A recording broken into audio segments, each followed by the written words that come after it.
Welcome, Hudson Valley. This is Conor Walsh, host of In Touch, Townsquare Media, the Hudson Valley's award-winning public affairs and issues program. This week on In Touch, we speak with Nan Gill-Wilson and David Patrick Wilson from the Academy of Film, Television, Stage, and Performing Arts. We discuss David's time learning under legendary acting mentors Sanford, Meisner, and Bill Esper, along with renowned vocal coach Seth Riggs, and how the Academy passes those teachings along to aspiring actors and creatives here in New York. We invite you to join us and listen to a previously recorded conversation between Nan, David, and myself here on In Touch. I'm so proud to announce that In Touch has received another 2 Excellence in Broadcasting Awards from the New York State Broadcasting Association for 2024. In Touch received the award for Outstanding Public Affairs Program or Series for the second year in a row. Not just that, but In Touch also received the award for Outstanding Editorial/Commentary. This recognition would not be possible without all of our phenomenal guests that we learn from and grow with every single week, and of course, you, the listener. Whether you've been listening for a while or you just found us, thank you for taking part in the conversation and staying in touch with what's going on in the Hudson Valley.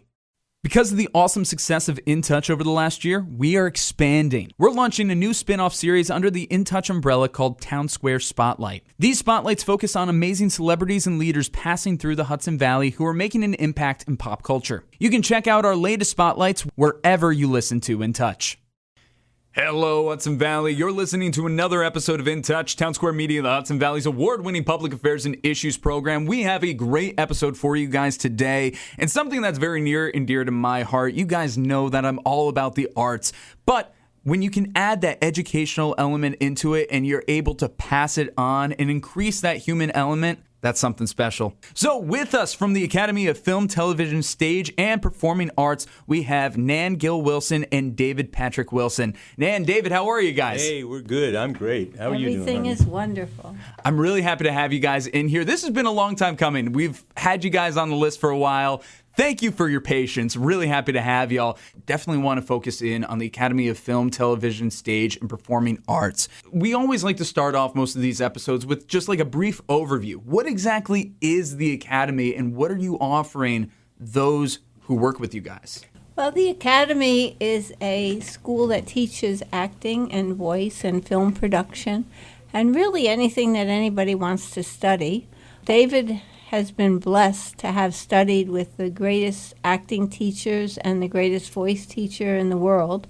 He studied under Sanford, Meisner and Bill Esper, and he studied voice under Seth Riggs, who trained Michael Jackson, Janet Jackson, Mariah Carey. So all of them legends. Yeah, the techniques that he used are the best, and that he was very blessed to, study under these people. He wants to give back to the community. So we have classes, we have scholarships for people that can't afford. I kind of joke with everybody, it's pay as you have it. So, but any kind of donations we get, we use for our programs and for training. And we have a lot of people that one of our interns is very interested in music production. Oh, nice. And so she's with us, and we have another person who works with us that's an amazing editor.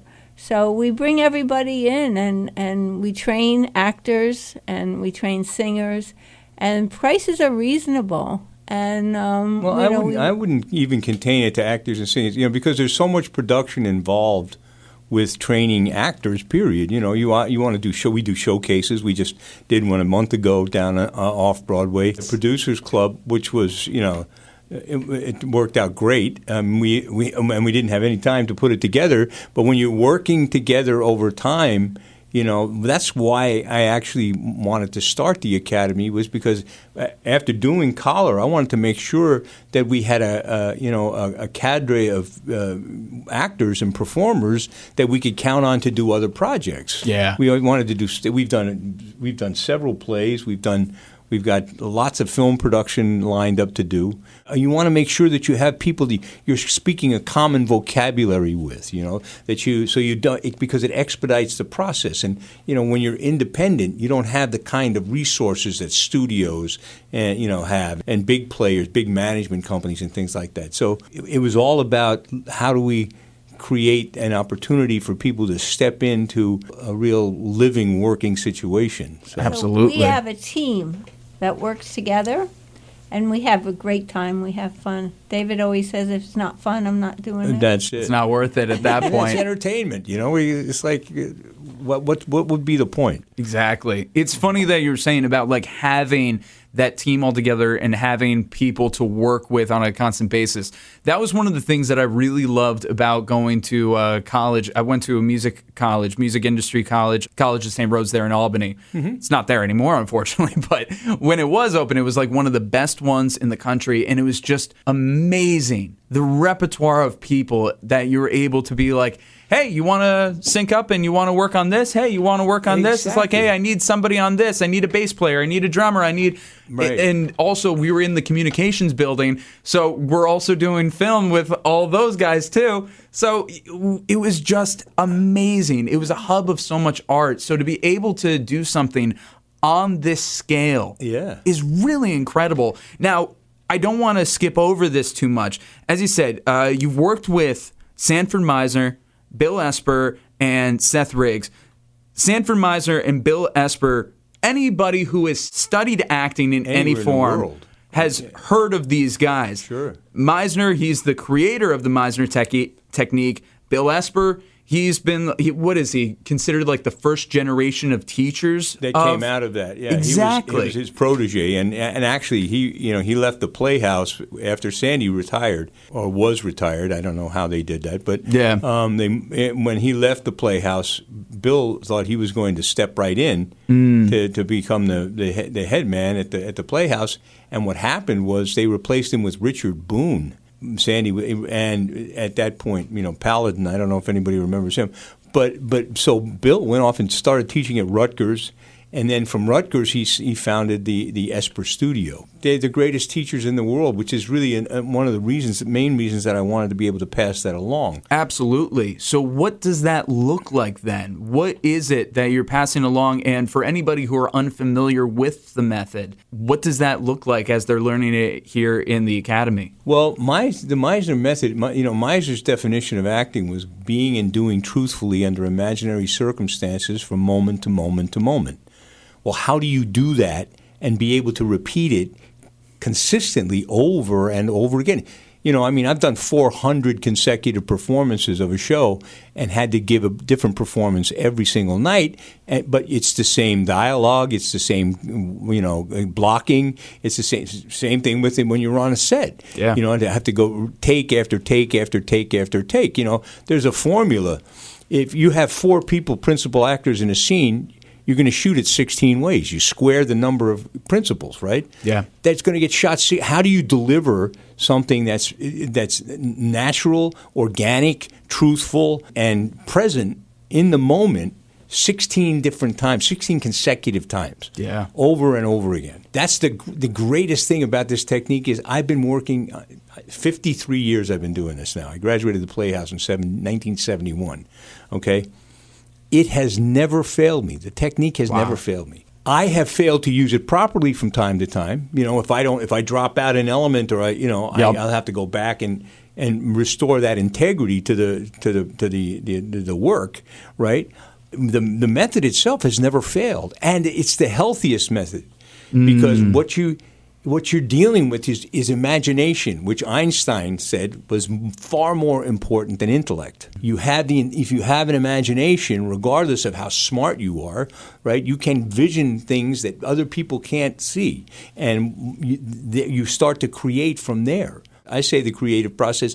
I use a lot. I refer to the rule of 4s a lot. Okay, the rule of 4s in creativity is see it, say it, write it, do it. That is good. Real simple, but it has to be there. Any of those things is dropped out. It's like your hand. You got 4 fingers. Those are integers, right? Yeah. Integrity is all about this is a hand. If I got 4 now, does it operate without them or without parts of them or without a single digit? Yeah, but not the same way. Not as good as it not could. As effectively, right? Yeah. So that was the beauty of the method for me, is that not only was it simple and was it intelligent, right? it forced you to be completely present in the moment to what's going on over there. What's going on with the other actor? What's going on in the circumstance? So I don't have to be about me. You know, I can walk away from that one thing that Werner Erhard once told me was that one thing that we all addicted to, the me I call me. You know, that's death for an actor. If you can't step away from who you are to become someone else, then you're never going to fulfill the role, the requirements of the role. Wow. You know, that's deep. Oh man, it was such. I loved working with these guys. You know, it was.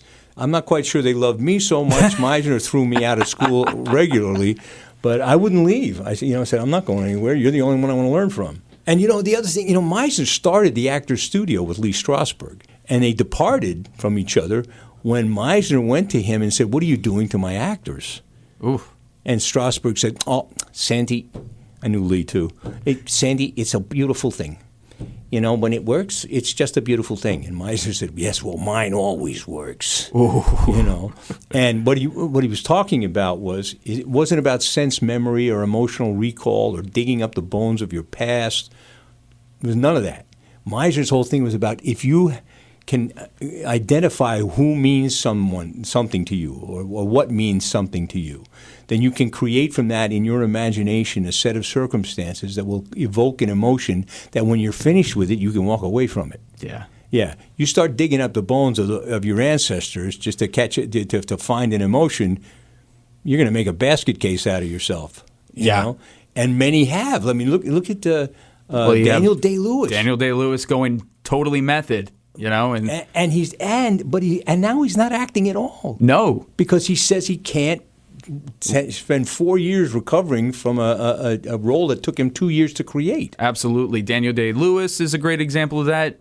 Jared Leto recently is another great example of that. Right. And you see, and people that have destroyed themselves behind that thing, you know, I mean, I don't know, Robin Williams worked in that technique, Heath Ledger, even a guy that I knew and, you know, I actually got cleaned up with, Philip Seymour Hoffman. Oh, my God, yes. Philip Seymour, I mean, it was... Here, this guy was a tremendously talented actor, right? But when he did Death of a Salesman, he could not reach... He was 44 years old, trying to be a 64-year-old man. That's like trying to leap over the moon from your backyard. You know? I mean, it would be easier for him to play a 94-year-old guy. Because the difference between where a 44-year-old is at the height of his career and where a 64-year-old is when his life is ending and is gone, right? Wow. And he couldn't get there, so he went back out to use some of the stuff that he thought was going to get him there, and it turned out, you know, the stuff that he tried was 10 times more potent than anything that had been out there when he was back out there. Yeah. You know, and it took him out, unfortunately. It did. And so we try to, you know, emphasize the healthiest way to be as an actor, you know, in body, mind, spirit, you know, all at the same time. That's incredible, honestly, and I think that's good. The classes are very organized, and they're exercises. She's the organization. This is the organization here. I organize the people that come in, and I work with them as far as where they should be placed and, you know, what their desires are and what they want to get out of life and that kind of thing. But when he teaches, there's like level 1 class that covers this, this, and this. And at the end of the level 1 class, they get a free private with David where he works with them individually and they tape their monologue. So that they have a monologue that they can put up on Actors Access or one of the casting sites. Right. The whole point of what we're doing is so that these people have the tools to work with in a trade that they want to pursue. Big time. You know, and a craft that's definitely worth. And you know, since the pandemic, everybody understands that one thing you can't live without in this culture. I don't know, perhaps someplace else in the world. I'm not quite sure. I don't live everywhere else in the world. But in this culture, you can't live without your health. You can't live without food, water, and entertainment. Yeah. That's it. Yeah. Big time. Know? That human connection that we were talking about, especially right before getting on the mic. Absolutely. What people are able to offer through entertainment, through heart, through soul, through passion, through experiences you can't change that. You can't substitute that. Right. Absolutely. So I think that's really important and really incredible that you guys are doing this.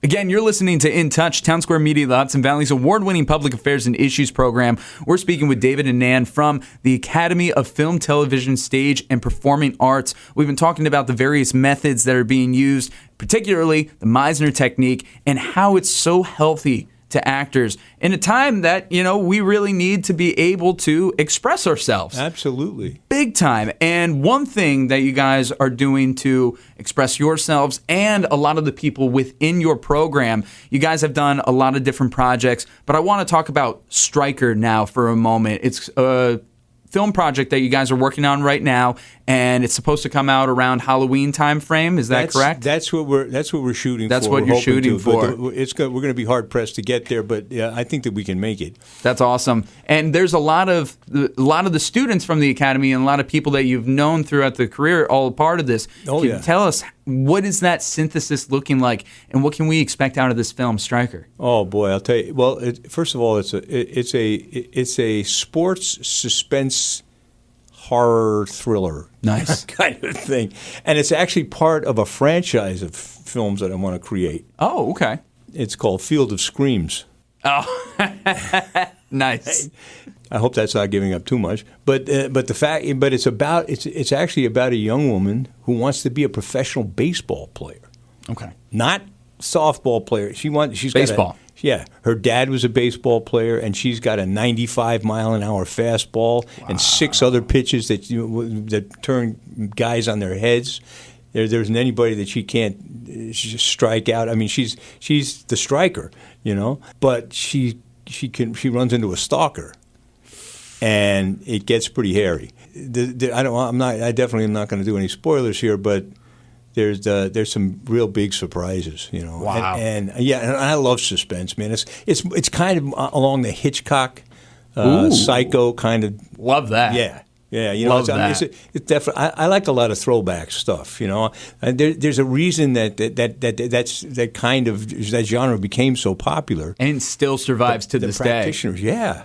I mean, Toby Hooper, and that's where they got their tools from. So Yeah.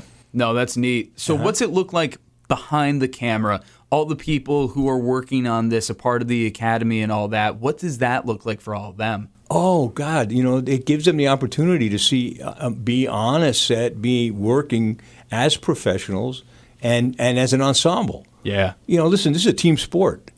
There is no, me. That's that one note sonata there. Yep. It's really about how do we play with each other. The play is the thing. Shakespeare wasn't kidding about that, and it's exactly what he meant.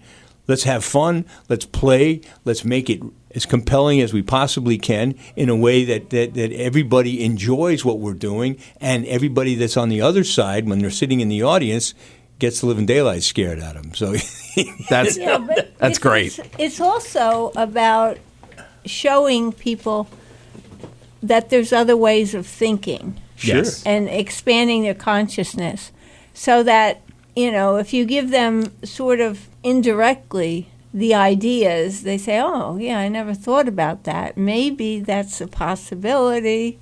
Mm-hmm. And working to change the consciousness. Different perspectives. That's amazing. So you're a singer-songwriter. Yes, I am. Right? Yep. There you go. So that's, that other part of what we teach there is the voice thing. Seth, It's a Bird, It's a Plane, It's Superman. Yes. So I'm the oldest Superman. That's me. I love Ancient soup. And so I did that, and I did it with Leslie Ann Warren and Ken Mars and David Wayne, and I mean it was all these great characters. Leslie took me to see Seth, I just love the guy, and she took me to him, and I've been really blessed with the best teachers. The technique that I learned from him is called speech level singing.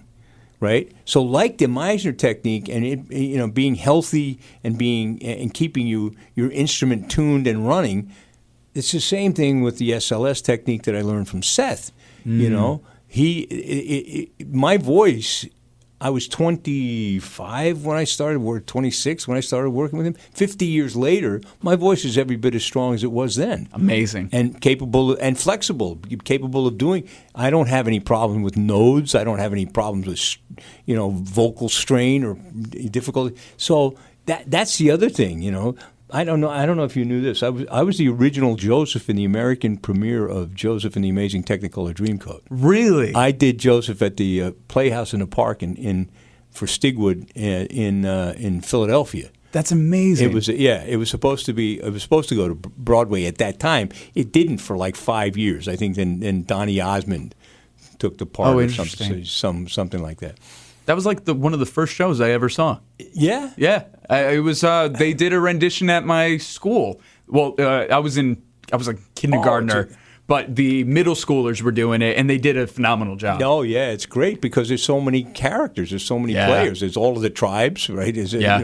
And I really enjoyed it. I had a really good time doing it. Musicals, I love doing musicals. I love music. I love writing music. I love, I'm working on a thing now about, you said you did an AI program.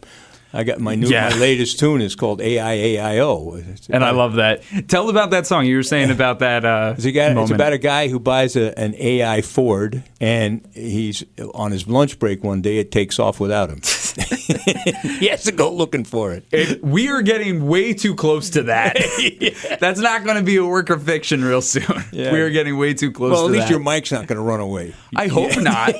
You don't need that. God. No, I need this. We got to keep doing these programs. No, but this is terrific. And I'm really excited about all that for everybody who's a part of the program, who's all working on it. And for you guys, I'm excited for when that comes out. And, of course, keep us in touch about that because we want to promote that. And once things are out, get that going. Listen, absolutely.